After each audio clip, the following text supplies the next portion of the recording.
a Saturday, her young beau called to see if she'd like to go to see a show, but Miss Kate said no. I'll tell you what you can do. Take me out to the ball game. Take me out with the crowd. Buy me some peanuts and Cracker Jack. I don't care if I never get back. Let me root for the home team. If they don't win, it's a shame. For it's 1, 2, 3 strikes, you're out at the old ball game.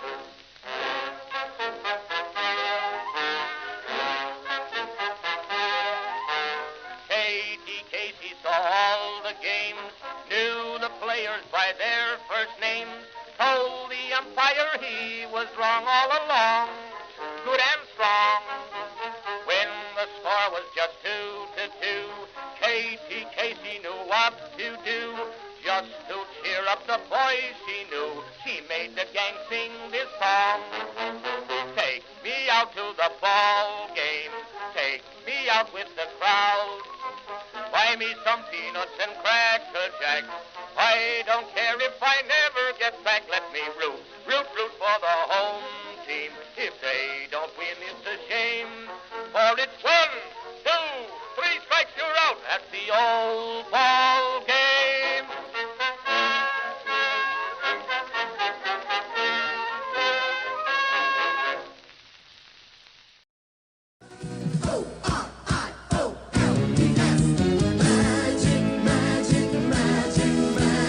Orioles magic, magic. Hi, greetings, and welcome to the Orioles Birdwatcher channel. Hi, I'm the Birdwatcher. People call me BW for short, and that works for me. Folks, can you see a smile on my face? Can you find it behind this very thick, unkempt beard I got going on here? Folks, we've got news. We've got things to talk about. Good news. I'm the last person to probably go online and talk about it. I live on the other side of the planet, in case you didn't know. But I woke up to some news that I felt it was coming, folks. I got to be honest. I felt it was coming. We'll talk about it. Pete Alonso, one of the best power hitters in the modern era. Okay? This guy is a slugger. And boy, wouldn't you want to have him in your lineup? Guess what? We do. Pete Alonso is a Baltimore Oriole for the next half decade. 5 years, 155 million clams. That's 31 million a year, if I'm doing my math right. And that is about the market value. So I don't think it's much of an overpay. You could say 5 years. I don't know. He's going to be 35, 36. Folks, you want to go get a premium player in free agency? You do this. The Orioles did it. We have got a player that, well, maybe defensively at first base isn't much to get excited about. He is good at picking balls out of the dirt. Low throws to first base. Alonso, good track record of scooping. That's nice. But he's not the most agile player. He's not going to be a great base runner. But we have a lot of those types of players in our team already. So I'm not worried about that. You know, I look at a team like the Yankees over the years, and one of my major, and again, I can easily just talk smack about the Yankees because naturally I don't like them. But just, you know, trying to be diplomatic as possible, when I look at the Yankees lineup, they always seem to have these sluggers, but not a whole lot of athleticism where they're running the bases and a nice balance to the team. Alonso is going to be fine in this Orioles lineup because we've got guys that can run the bases. We've got a really great looking lineup, folks. If the rest of this team can bounce back from a season of regression across the board, and folks, it was across the board. It'd be one thing if just Gunnar had a terrible slump year, and now we're sitting here wondering, is Gunnar going to bounce back? or if it was just one or two players, but it was basically every player, which just points the finger at the problem being the coaching. We've gone in, we've replaced the coaches, we've got new hitting coaches, we've got a new manager, and I just want to start off by saying, look, I have given Mike Elias just as much criticism as anybody. Well, maybe not just as much, because some people want to lead the league in criticism no matter what anybody does. They just want to complain. I'm sure somebody out there right now is complaining about signing Pete Alonso. But for today, and I think so far for this offseason, I really can't see how you can take issue with what Mike Elias has been doing. We are being proactive. We are beating other teams to the punch to get the pieces that we need. We're not waiting. We're not waiting for, a fallback secondary, lower tiered option or whatever. We're just going for it. And this Alonso signing, I mean, that is the ultimate sign that we're going for it. And folks, we are not finished. Okay, we are not finished. We are going to add a starting pitcher. I think we're going to add two. I think we're going to add one through free agency, and we're going to add another through trade.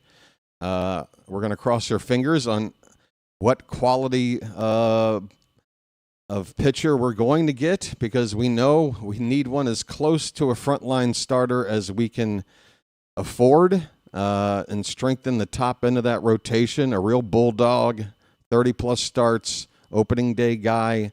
Although Rogers could potentially still be that guy. We'll see. I mean, you kind of have to reward Rogers for what he did in his time on the mound last season. But either way, the future is looking very bright in terms of what the 2026 roster for this team is going to look like. I mean, by the way, let me just take a moment here and acknowledge the Charm City chat. Charm City chat, it's so good to see you again. So nice to be with you and see some familiar faces. Be sure to hit the like button and subscribe for you new folks out there, if you don't mind. Just got to do the whole YouTube thing. But listen up. If you have something you want to have me talk about, a question you might have, a topic, a particular detail about all this that you want some feedback on, just mention me in the chat. That way my name will pop up in an orange bar and I can see it easily. Otherwise, I'll probably miss your question if you're just asking me the normal way, because I got too much on my mind already. And yeah, help me out by mentioning, and I will respond to your questions. But just a quick hello, Michael, Chilo, Slater, Phantom, Mr. Hyde, Oliver, Carl, Billy, Janet, Bam, Slater. Did I say Phantom already? That could be Eric and Chawa. I think that's everybody talking right now in the chat. If you're not talking in the chat, no problem. Sit back, listen, and enjoy. Right. All right. Where do we begin? Let's just start with the big picture with this team and just go back with a timeline and just understand exactly how much the Orioles have been doing. A lot got done before Thanksgiving. Normally a team doesn't do as much as the Orioles have, but I guess it started with trading back to get Andrew Kittredge in the bullpen. We still have work to do in the bullpen, folks, but we traded Kittredge away at the deadline. We got some prospects back, and then we get Kittredge back for cash. So basically, we traded him away, got some prospects, and then got him back just for a monetary figure. That's a nice. That worked out nicely, I think. We then made that trade for Taylor Ward. I think a lot of people were concerned about it because Grayson Rodriguez was going the other way. I talked a lot about that already. I think the Orioles did something that made sense. In the long run, it could prove to be something that looks like a bad move. Okay, if Grayson does finally figure out a way to stay healthy, make 30 starts, and become the pitcher that we thought he could be, there's a chance we might feel some regret. but I don't know if we're going to feel that way for at least a couple of seasons. I mean, Grayson, I don't expect him to pitch very much in 2026. Very limited. It could be nothing. I don't know. And then in 2027, there could be a lockout or a strike or, however it's going to be labeled. But, I want to win right now. I'll worry about everything else later. And the point is, if the Orioles are ready to spend now and get this team loaded up through free agency and trade, then, it's going to absorb the loss of Grayson Rodriguez. We wish it would have turned out well, but look, we needed a right-handed bat in the outfield. We knew that. That was our number one offensive need, and we went out and got that. And now we've actually gone above and beyond with the addition of Pete Alonso. And also, of course, the addition of Ryan Helsley, closer. We know we needed one of those. We didn't wait too long for that.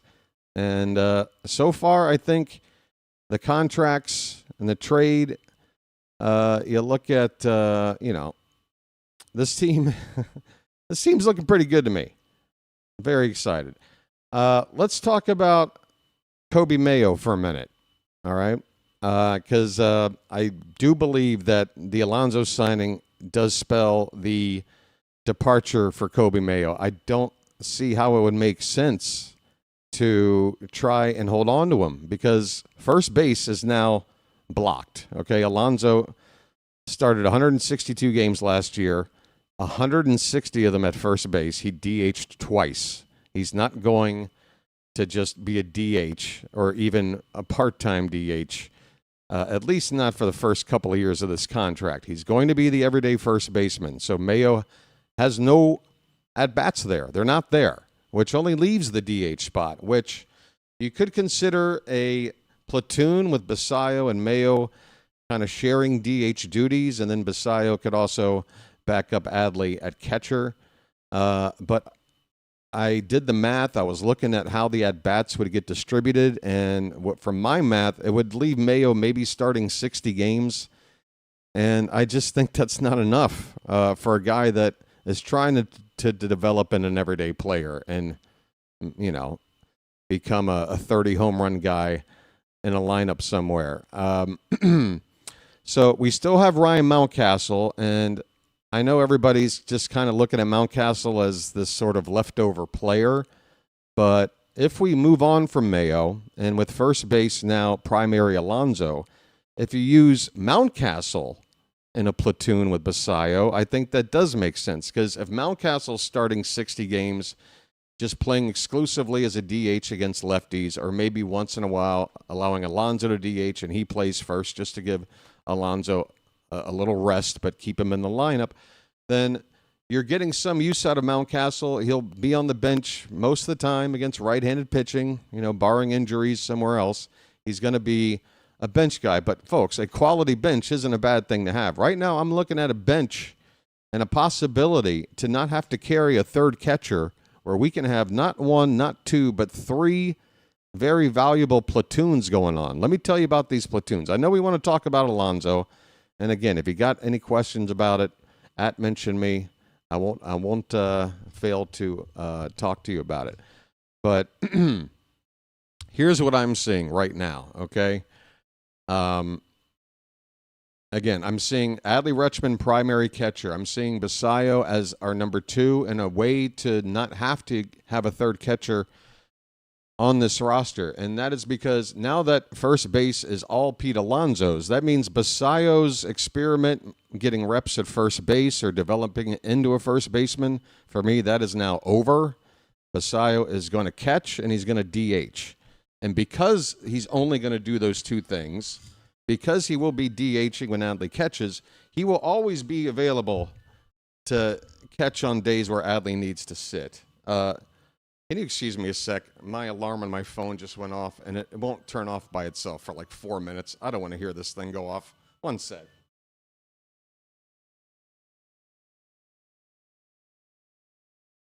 Sorry about that. Right. So, so I'm seeing a situation where we can get Basayo about 120 starts, okay? Splitting about 80 games at DH, being a left-handed bat against right-handed starters, and then 40 games behind the plate. And that'll give him enough experience behind the plate to develop, because we know that Basayo is still kind of raw, defensively. I don't think he's ready to be a primary catcher. I like this distribution of playing time if we do it that way. So you got Adley behind the plate, Basayo catcher number 2, and DHing. And again, don't have to worry about rest or whatever. The only issue is that when you have a lineup with Basayo DHing and Adley catching, if there is an injury to Adley and Basayo needs to replace him, you would lose the DH. But how many times is that going to happen in a game during the season? Maybe once or twice. Maybe Adley takes a foul ball while he's catching, like off his hand or something, has a bruise, needs to come out. Basayo would have to catch, and then you'd lose the DH. But, folks, I mean, unless it happens in the very first inning, if it happens later in the game, if that spot comes around and it's the pitcher spot, he could still pinch hit. We've got guys on the bench. And, again, if we're not carrying a third catcher, we basically have an extra bat on the bench.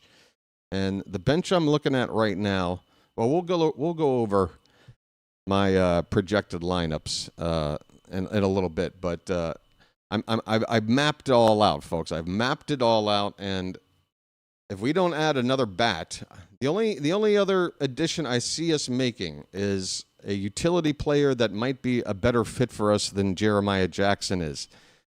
I like what Jeremiah Jackson offers because he can hit, and now that we know that he can at least be, serviceable in right field, you've got ways to move him around and be that utility player. If Gunnar needs a day off, Holiday can play short, Jackson at second. Jackson's had some time at third if Westberg needs a day off. But we don't really need a backup infielder that is looking for a lot of playing time, because if there's guys that are going to play every day, it's Gunnar at short and Holiday at second and Westberg at third. Those guys are locked in. And, of course, Alonso now at first. That infield is locked in. So our bench, it's good to have strong options. Again, Mountcastle is going to be one. And in the lineup against lefties, I'll show you what a lineup against lefties could look like. I also did a little bit deeper look at Leody Taveras, who we signed, and I thought he would just be our primary, bench outfielder who offers, some a defensive upgrade in the late innings, can be a pinch runner for you. He can steal bases.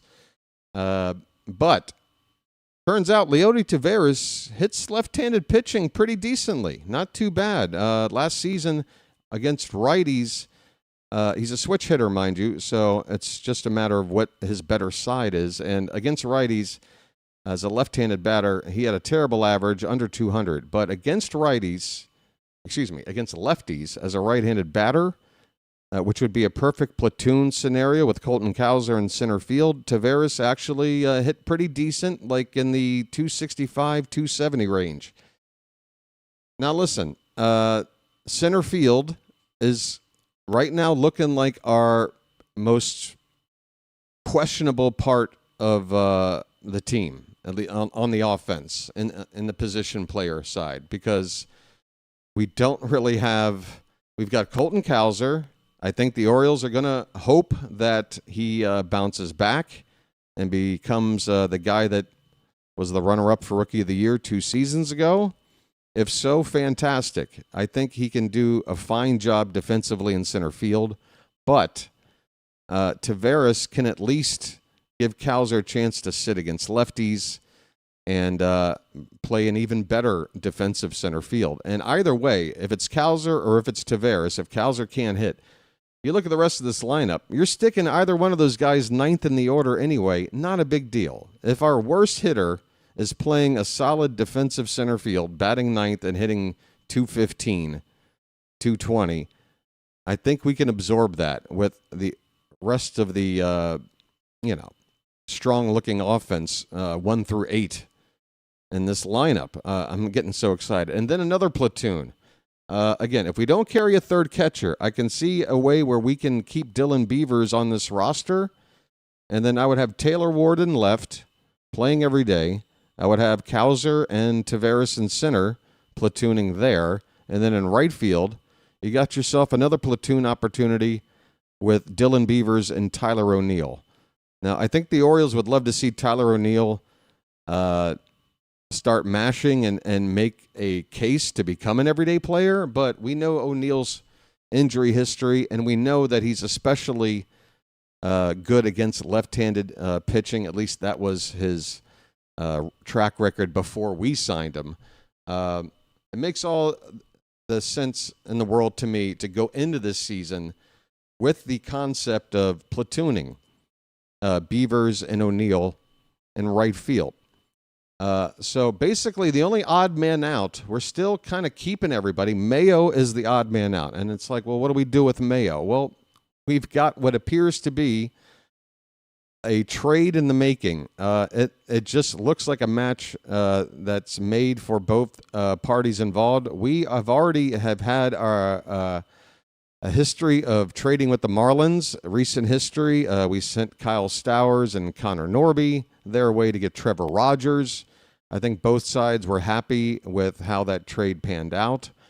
And we have an opportunity once again to make a deal with the Marlins for a very exciting talent in Edward Cabrera. Now, Cabrera has some flaws, some red flags, injury track record, along with, just not having fully established himself as a beast on the mound that has become like a household name for baseball fans out there. But the potential is there. Like, Cabrera has the kind of stuff where if he put it all together, he out of all these names in our rotation could be an ace. He could. There's ace-level stuff there. But if we were to acquire him through trade and then make one more splash in free agent signing, and I still have my sights set on Ranger Suarez, that would be the completion of a retooling and putting together a team that can compete in a very tough division. I'm so excited. I'm just so excited. I can see it. I can see how we can give playing time to all the right guys, how we can fit them in all the right spaces. And, it wasn't until I really gave the Alonso rumors more. I was admittedly, really hoping we would go get Cody Bellinger. I just felt like his versatility. Again, I was concerned about center field, and I know Bellinger can play there. And I also know that Bellinger is coveted by two teams within our division, and I'd love to block him from going there and playing for us. But the Alonso signing, I took a look at how we can move these players around, and again, kind of coming to terms with the fact that moving on from Kobe Mayo and trading him for some quality pitching is how this all is going to, sort of coalesce and gel into a strong roster without leaving any good talent kind of on the sidelines. You feel me, folks? Hey, JJ, how you doing, buddy? Charm City Entertainment's here. Hey, Charm City, long time no see. Nobody has mentioned me yet. Nobody has any questions? Come on, folks. You're making me feel awkward here. Interaction is what it's all about. This is a live stream. This isn't a recording or I just have a monologue. I'd love to have a little back and forth with you. So somebody, please, throw something my way. What else is there to talk about? Gosh. All right, you know what? I'm going to bring up my notes here. Let me go back to my tweet. I actually tweeted early this morning that the Orioles were going to sign Alonso, like today. Like, I had it in my gut, and I'd show you the tweet so you'd have the evidence that I'm not making it up, that I had this ready to go. But let's see if I can find this. Where is this at? Okay, here it is. So at 7:37 a.m. today, I wrote BW's Orioles player predictions. Sign Alonso. Trade Mayo to Miami for Cabrera. Sign Ranger Suarez. Basayo, number 2 catcher, 40 games. DH platoon, 80 games. Mountie, other half of platoon. Cowser, platoon with Taveras in center field, bottom of the order. Beavers O'Neill, platoon in right field. Jeremiah, utility. No third catcher needed. Okay? And I explained again that we might have to lose the DH once or twice in a season with the lineup I have going against righties, which has Basayo DHing. You know, that's the only situation. And again, if Basayo's only DHing when he's not backup catching, then whenever he's needed to catch, he will be fresh.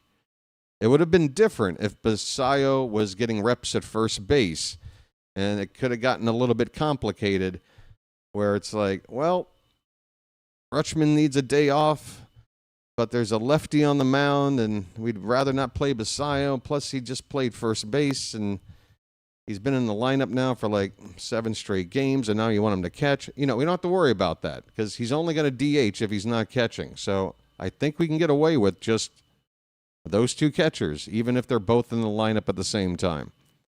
And that's good because, again, that allows for a stronger bench. Because if we had a third catcher right now, it'd be Drew Romo, and I don't think anybody's excited about what Drew Romo can do for this team. Somebody mentioned me. Where was it? There we go. Mountcastle and Mayo will not be on this team. They are going to get traded to either Miami, Milwaukee for a starter, and Mountcastle is going to fetch us a reliever. Yeah, I mean, look, guys, whatever I'm saying, like, take it with a grain of salt. This is just my gut feeling. I just feel like there's a reason to. I just don't know how much we get in return for Mountcastle that would be as valuable as what he can be as depth on the bench and, you know, like helping out a DH by platooning with Basayo. Because I don't want Sammy in the lineup as a DH against a lefty starter. I don't think he's. We don't even know how ready Basayo is to face any pitching. I mean, let's be honest. He didn't exactly, you know, dazzle us. You know, batting average like 165, something like that. I think the sky's the limit for him. I don't think it's going to take him long to find his feet and get going. But, you know, there is still a chance that Sammy's still very young. But the thing is, we've given him an extension. We're paying him, what, like $8.3 million a year? So unlike a guy like a Mayo, where if we did have a chance to hold on to him, you could make a case, well, we could send him to AAA. You still have an option. But then he's just sort of wasting away there. But God, now I lost my train of thought. Yeah, with Mountcastle, I just feel like, you know, again, we're not going to get anything back if he plays for us and then just walks at the end of the season. But it's not like losing a stud player that walks, and it's like, why didn't we get something in return? I think whatever we get in return for Mountie isn't a huge thing. I think there's value to holding on to Mountcastle. It's a little pricey, I guess. What's he making? Like $6.5, $7 million, something like that. So yeah, I'm not leaving it off the table that we deal Mountcastle. I'm just saying, based on the roster as it looks right now, I think it is a definite that Mayo is the one that should be moving because he has more trade capital, more value. It's going to get you a more quality arm. Mountcastle, yeah, he might get you a relief pitcher. I'll worry about that bridge when we cross it. Alonso, again, is going to play first base every day. And if we're talking about DH, well, you can plug in somebody. You know, maybe O'Neill can just DH, and you can have another outfield bat. There's solutions, but we'll see what becomes of a decent, halfway decent reliever arm. Could easily. I love the combination of words could and easily. Because could would imply that we really don't know. And easily implies that it's a given, right? I don't know. Yeah, and look, I don't expect. We don't really need. We went out and got Helsley. We got Kittredge. Maybe we get another high leverage arm. I don't think we're going to pay more. I don't think we're paying into the $10 million range for another reliever. I think it's going to be, a guy with some amount of experience, maybe going for $3, $4, $5 million, something like that. That can be like a mid-leverage guy. Because right now, what are we looking at?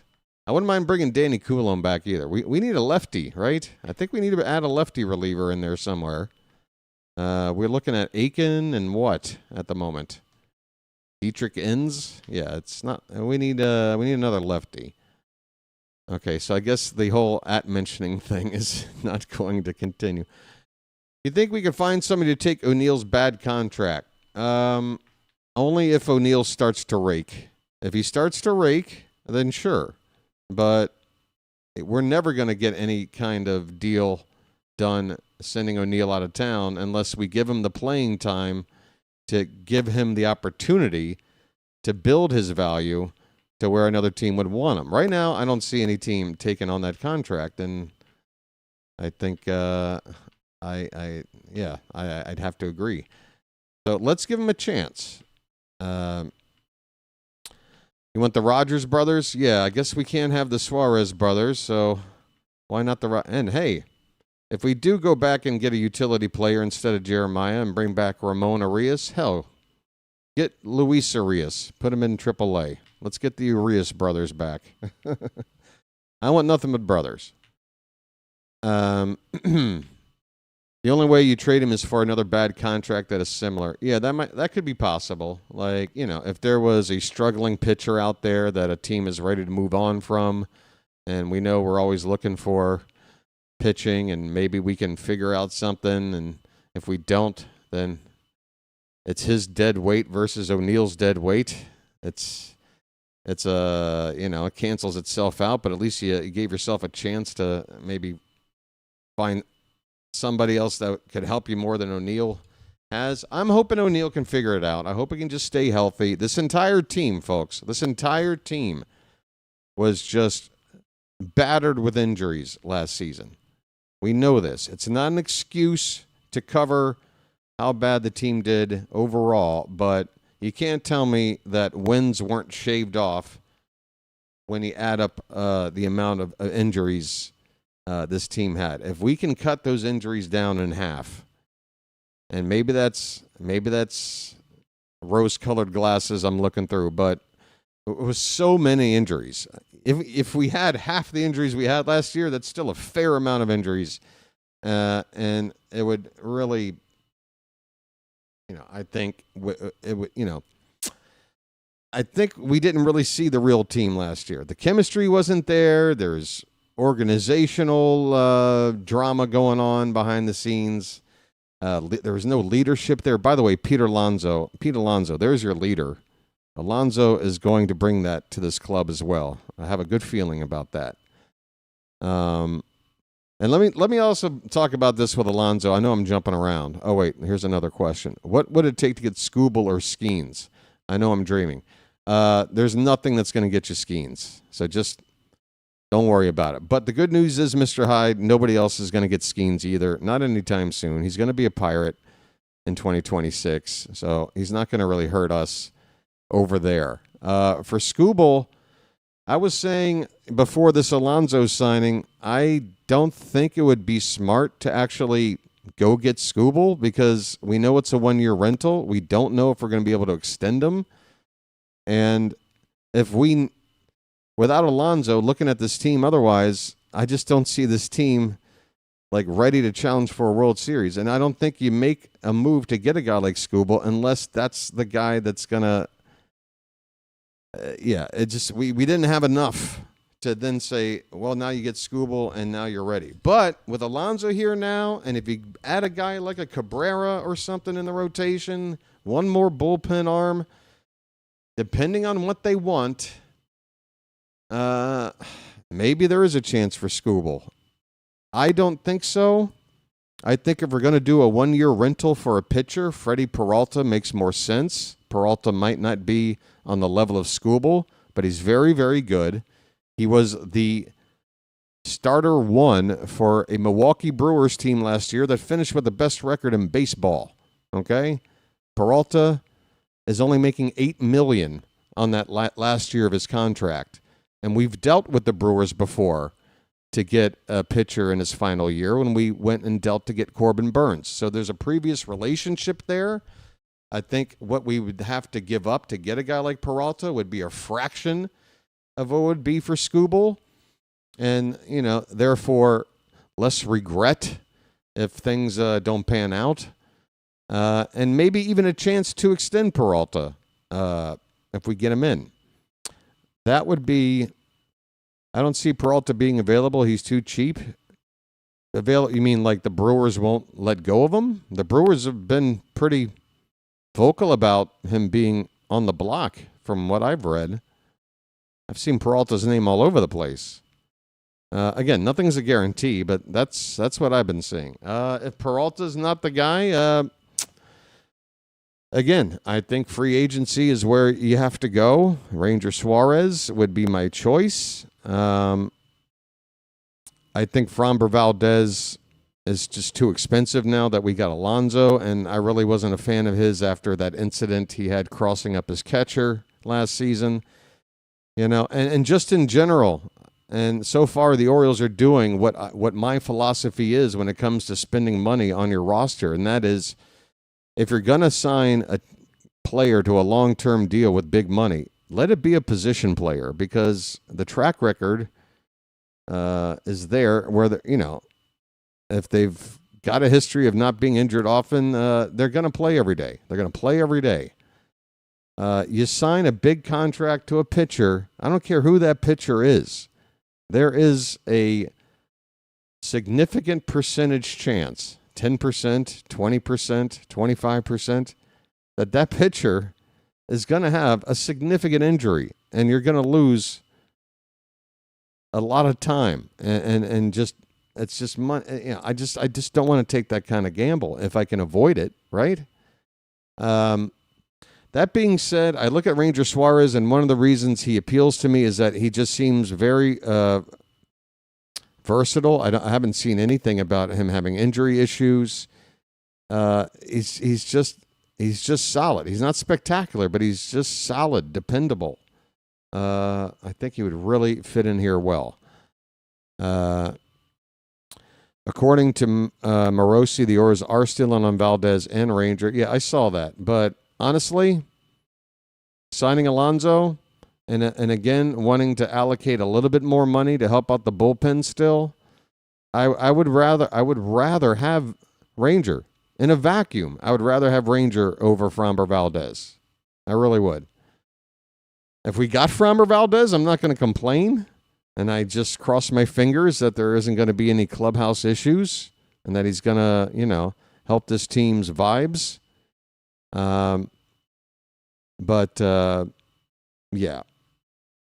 Ranger would be perfectly okay with me as well. And in fact, he's my number one target.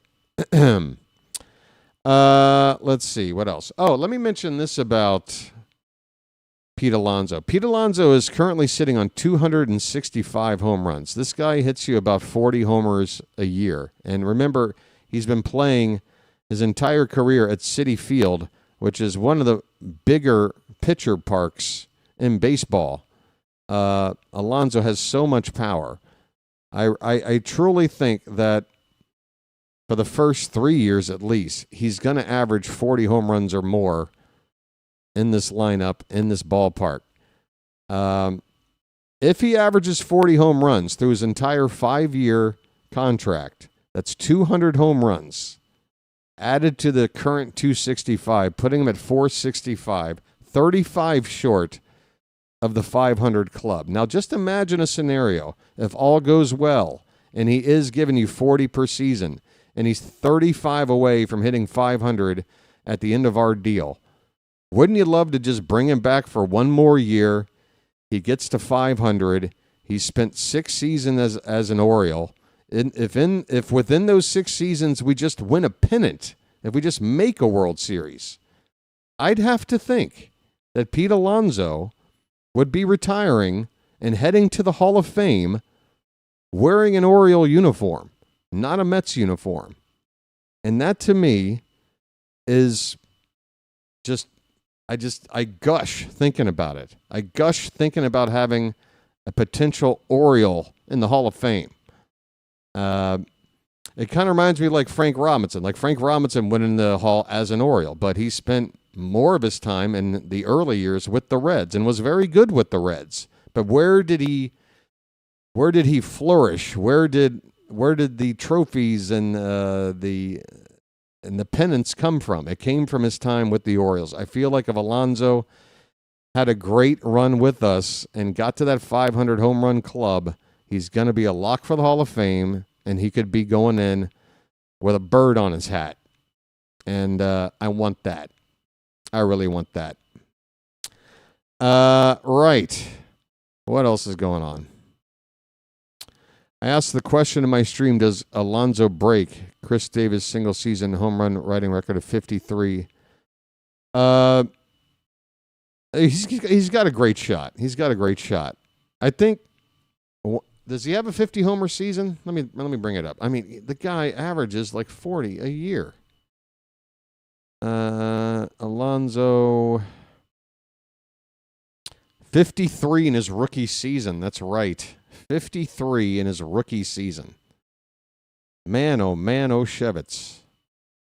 53 in his rookie season. Wow. By the way, he's made the All-Star game now the last 4 years in a row. Might be tough to become a starter. I think Vlad Guerrero, if we had an All-Star ballot put out today, Guerrero is going to be your starting first baseman. But, Alonso could still make it in the reserves. But yeah. What else? What am I looking at here? Yeah, he's on 264 homers. And again, he's been averaging 40 home runs basically a year, not counting 20. His sophomore year, he only played 57 games.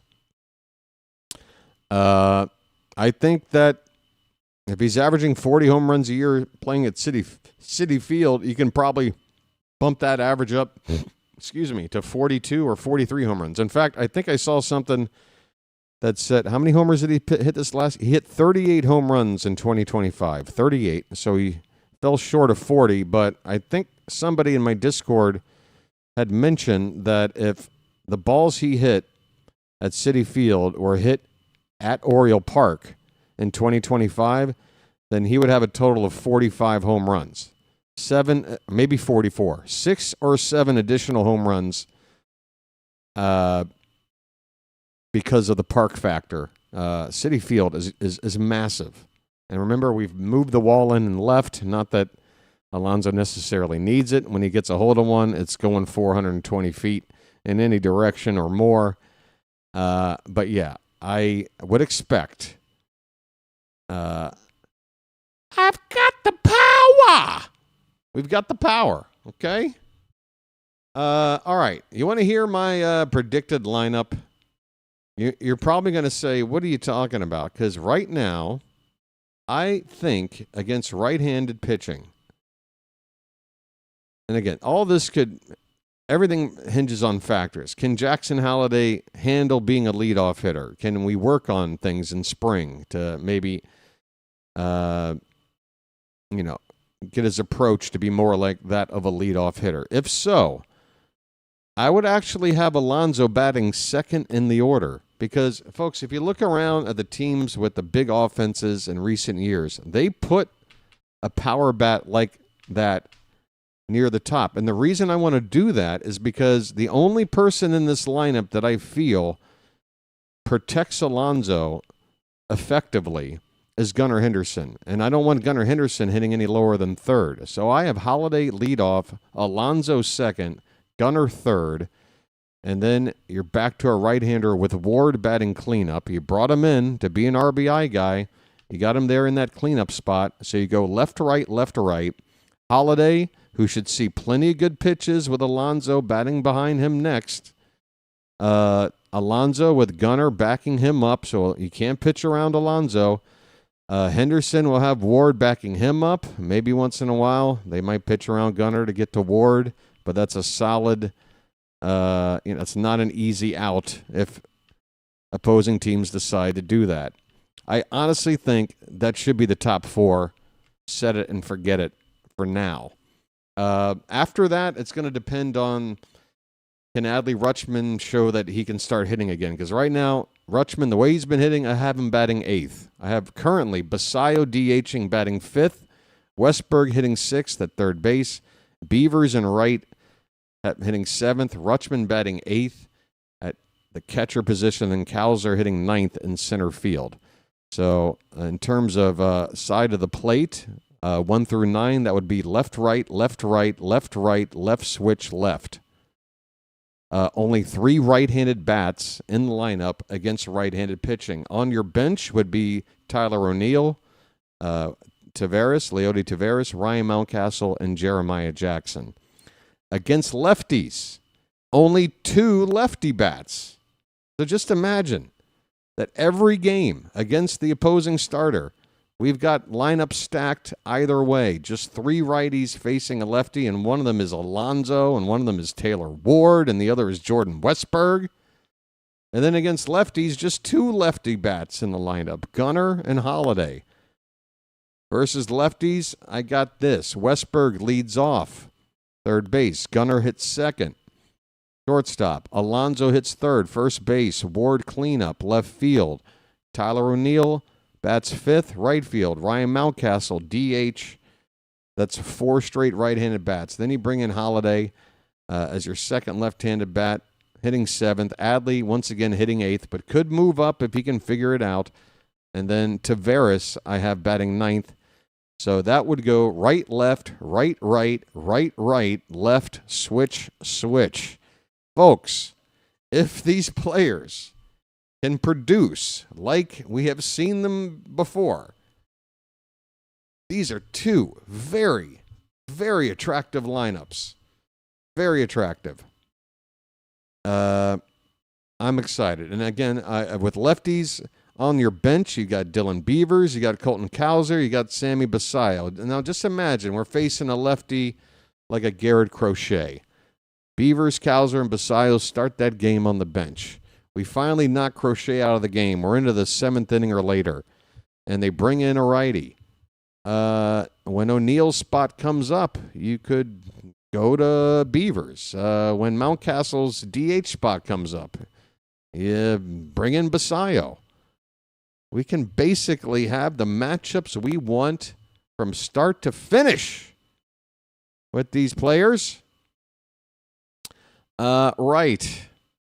I'm so excited. Hey, by the way, folks, I'm going to have to work on my soundboard, but here's your closer music for Ryan Helsley. No, it's not Hell's Bells, because that's Trevor Hoffman's song. We're going with this. And then you'll burn in hell. Don't you see? You'll burn in hell.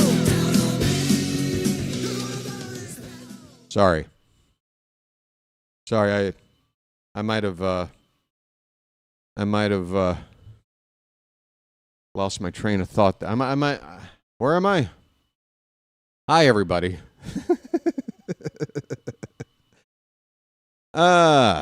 What's going on? What else is there to talk about? I don't know. How much should I talk about? Is this already coming up on an hour long? By the way, the YouTube studio for streaming has changed. Like, there's a whole new display and layout look. I'm getting used to it right now. I'm not even sure how to monitor anymore, like how many people are in the room and everything, because they have completely changed the format here. I'm a little bit confused. But anywho. Hey! Let's see. What else is there to talk about? Can we also mention that this move, I was saying this at the end of our season, looking ahead to 2026, that the Orioles are going to have to make big enough splash moves to where we can leapfrog one of 3 teams in our division, because going to be very difficult. It can happen. All three wild card teams could come out of the East, and Yankees, Red Sox, Blue Jays, and us could theoretically all make it in the postseason. But I just think it's tough for that scenario. Normally, you're going to get one team. You know, you got like the the AL West. You know, the Mariners are good. They're going to make another run. The Astros are going to try to get in there. So one of those two could wind up being a wild card. Probably not so much in the Central. We'll see. But the point is, if we're going to have a shot at least getting back through a wild card, we're going to have to leapfrog one of those three teams in our division. And for me right now, it's looking like the Red Sox, because we just made a move for a guy and simultaneously blocked that same guy from joining them. And folks, after last offseason with the Garrett Crochet trade, where we know we needed a guy like that, we know we had the pieces needed to acquire a guy like that through trade. We didn't do it. Boston did it instead, and now he's on arrival, pitching his ass off against us, and it sucks. So the idea of a fight to acquire Alonso going down between us and Boston winning that war, and now they've upgraded something else while we haven't. I just could not handle that outcome, folks. The Orioles were aggressive, and now Boston basically has to scramble to bring Alex Bregman back.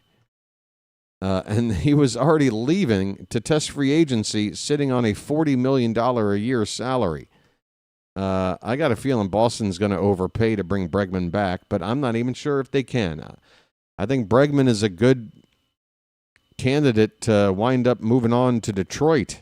And if that were to happen, the Red Sox are going to be left missing a very influential bat at a corner infield position where they were, Devers is gone, and now Bregman might be walking and no Alonso coming in. Now suddenly all of that power you used to have from one or both of the corner positions in Boston, where is it coming from now? That's a huge loss for them, and that only helps us. So let's try and leapfrog these Red Sox. We already have to leapfrog Tampa. That's the first thing. Baby steps. Got to leapfrog Boston. And if we do that, I think we're going to be a wild card team. Because I still think Boston's going to be 85 win team. But maybe we win 87. I don't know. We'll see. I'm getting excited. Mike Yastrzemski is just signed with the Atlanta Braves. 2 years, $23 million. Interesting. Hey, wouldn't it be ironic if we traded Mountcastle or Mayo to the Mets for some kind of pitching relief or start? Hey, we already traded Mullins to them, and that didn't really. I'm telling you what, the Mets are. They need to drop the T in their name and just replace it with another S. It's the New York Mess. They are the New York Mess.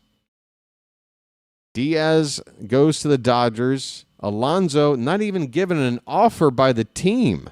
I mean, talk about a slap in the face. Thank you, Mets, for not even being in the hunt for this guy. He might have wanted to stay. He's beloved by their fan base. And believe me, that same fan base is no longer beloving the front office over there. The Mets. Oh, boy, the Mets. We saw how they collapsed at the end of last year. Now Alonso is walking. They traded Nimmo away. Diaz has walked. Who's going to protect Juan Soto in that lineup now? It could be an absolute disaster. Absolute disaster for the Mets with that Soto contract sitting on that payroll. And we know they didn't sign him for his great clubhouse chemistry. If anything, that is, part of the baggage of a Juan Soto. He does so much for you at the plate, but there is some stuff about him that I think takes away from his value. And I look at where he's been. I saw his time with the Yankees. Yes, on the Yankees, they made it to the World Series. But just the vibes there between him and Judge, and then the whole he was demanding to get his own private luxury suite like at Yankee Stadium, and the Yankees are like, "That's it. We're not going to do that for you." And then he takes an offer for the Mets for just 0.5% larger contract or something. Soto is just, I don't want anything to do with him. I will be happy to see Soto miserable without any protection in the lineup, getting walked 3 times a game with his current lineup the way it's looking. I just realized I'm starving. Maybe I'm going to sign off at about 8:40. That'll give me a chance to run down and grab a bite to eat, and then I can still pop on and do my 9 o'clock gaming stream. Did you see my comment about the Zoom call? Did you mention me? Let me see. Again, this is why this is why you should mention me. That way, it'll pop out. How am I supposed to know? There's too much. Where is it? Where is it?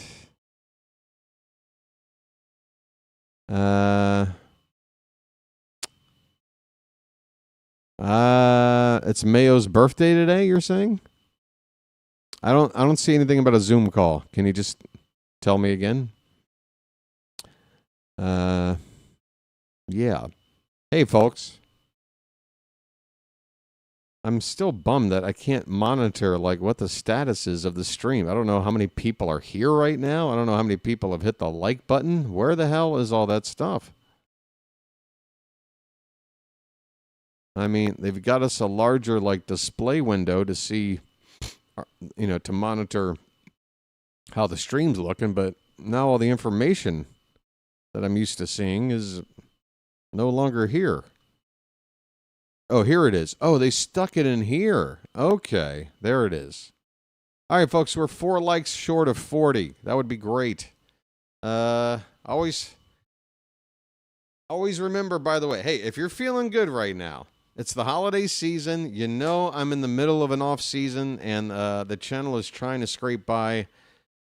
Still putting out content all the time, but not a whole lot of turnout. So if you guys are in the holiday mood and you want to help out the channel, you can do so with a membership. You can do so with a super chat. You can do so by checking out my Ko-Fi page.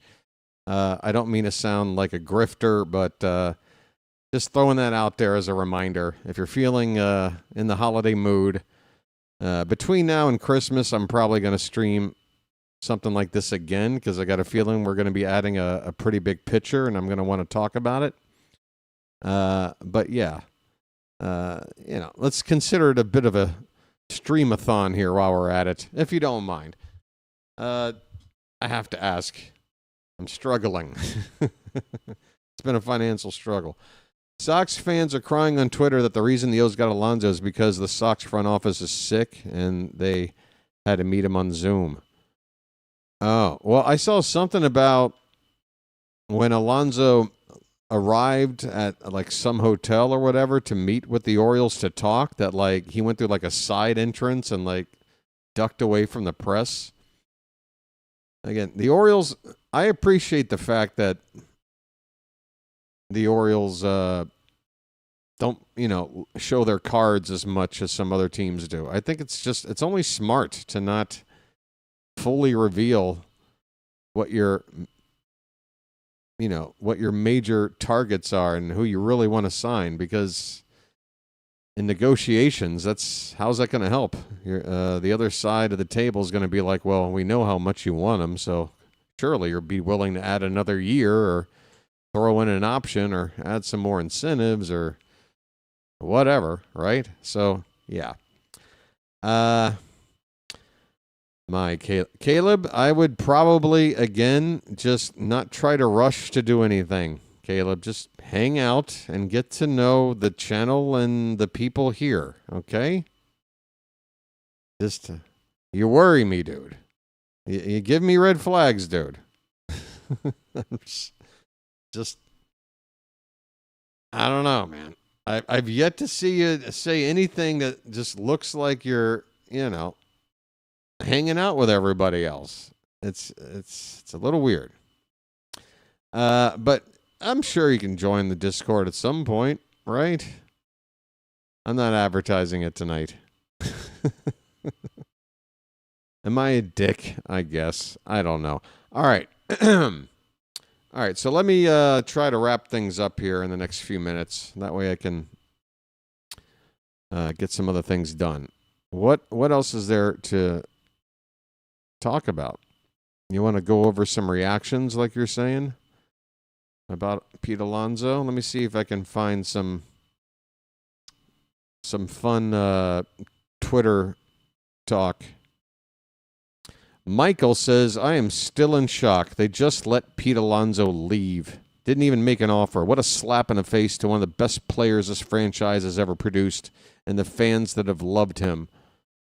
All because we had to be the smartest guy in the room.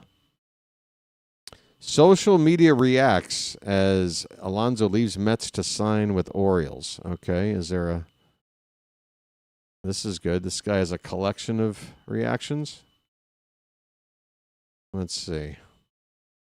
Here we go. Sleeper Met says, I don't care how much it costs to bring Pete Alonso back. How do you not bring back a literal fan favorite?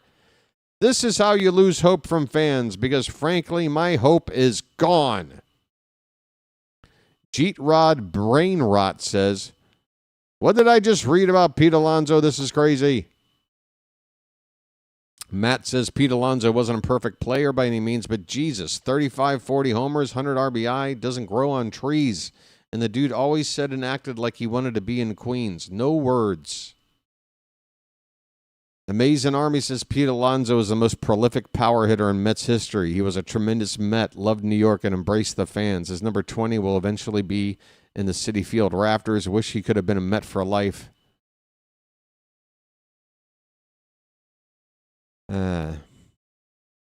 Feeling a lot of feelings, but I'll just say this. Incredibly happy for Alonso, who on top of being a homegrown franchise great, has said and done all the right things every step of the way for getting a contract that exemplified how valued he is as a player and a person. So, folks, I mean, you have to feel pretty good about the reputation Alonso is coming to town with, which is to say he's a team guy. He's a baller.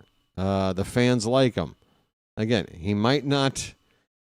I'll tell you this. You want a bad stat about Pete Alonso? He led the National League last year in the grounding and the double plays. He hit into 24 double plays.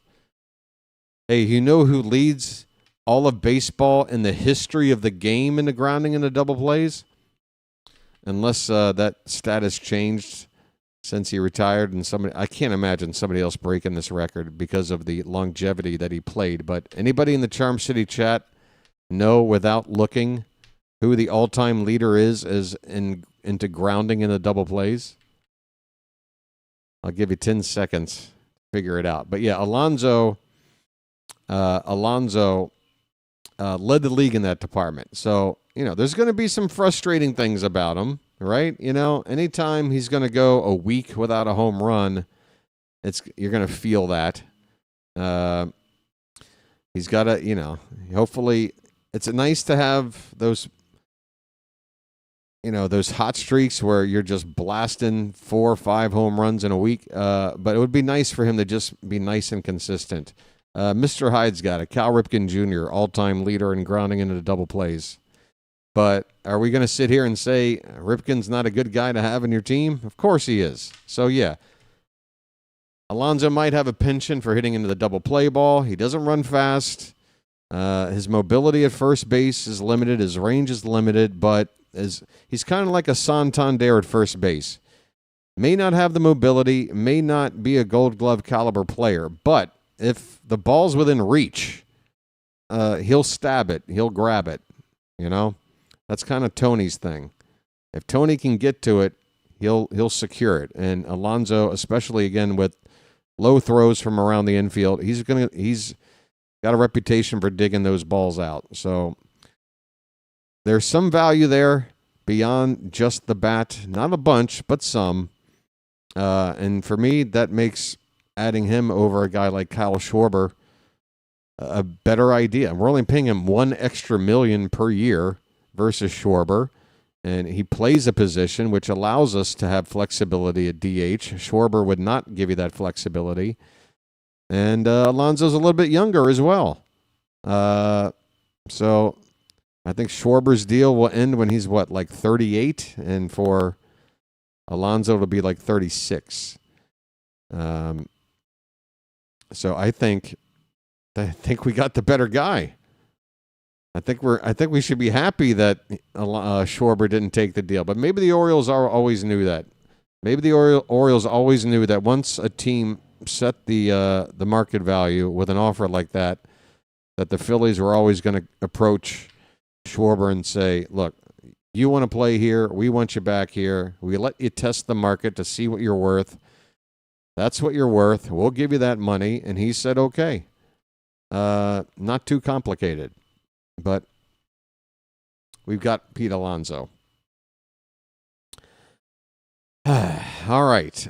So, yeah, I would say over the next 24 to 48 hours, folks, keep your eyes peeled for a trade, specifically for Edward Cabrera. I know Mackenzie Gore is another name that has been thrown around from the Nationals. I think there's a lesser chance of that because he's got even more team control. I think it'd be a bigger price, plus the relationship between us and the Nationals, with the media stuff. We don't really have a great relationship. We have yet to execute a trade with the Nationals as a franchise since they moved to D.C. It has yet to ever happen. So for it to happen now would surprise me. I think Cabrera would probably be the guy. And again, I'm holding out hope that Peralta is also in the mix. If Nick Pivetta were to come in, that'd be okay, just as long as we're not calling him our number one addition to the rotation. If he's the second addition, that's fine. But if you go out and get a Pivetta in trade, then you better damn well go get Ranger Suarez out of that free agent pool, because we need something thicker than Pivetta. I know Pivetta can be good, but it's not consistent enough for me. And again, the thing that Ranger Suarez provides, if he's not considered to be like a flamethrower or an ace, is that consistency. And it seems to be a running theme with the additions the Orioles have made in this offseason. Have you noticed? We signed Taylor Ward. He played every day last year. Every day. We signed Alonso, another everyday player. Two guys in back-to-back seasons playing like 160 games, no injuries. Doesn't that sound nice? It does to me. There's a lot to get excited about. Right. So other than that, one more thing.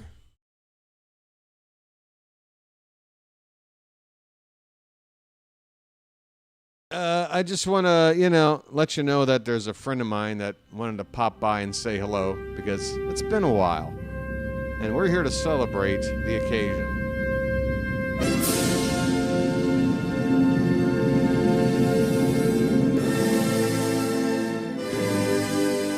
Ladies and gentlemen, your 2026 Baltimore Orioles are beginning to take shape. We've got Pete Alonso. We've got Ryan Helsley. We've got Taylor Ward. We've got Andrew Kittredge. Hell, throw in Leody Taveras. And we're not done. We are not done. This is not your Charlie Morton team. No more Sugar. No more Morton. And O'Neill now looking like a platoon guy at this point. Last offseason was a mess. This is looking a whole lot better to me, folks. I'm feeling positive. But it's now 20 minutes till the 9 o'clock hour. I'm going to sign off and go grab some grub before I start playing the Orioles video game Okay? Now, if you want to talk more about it, that's where I'll be. Just give me about 20 minutes. I might be a few minutes late. But the event is set up for 9 p.m. Eastern. Just chill there. If I'm not there at 9, it'll be 9:05 or something like that. Okay?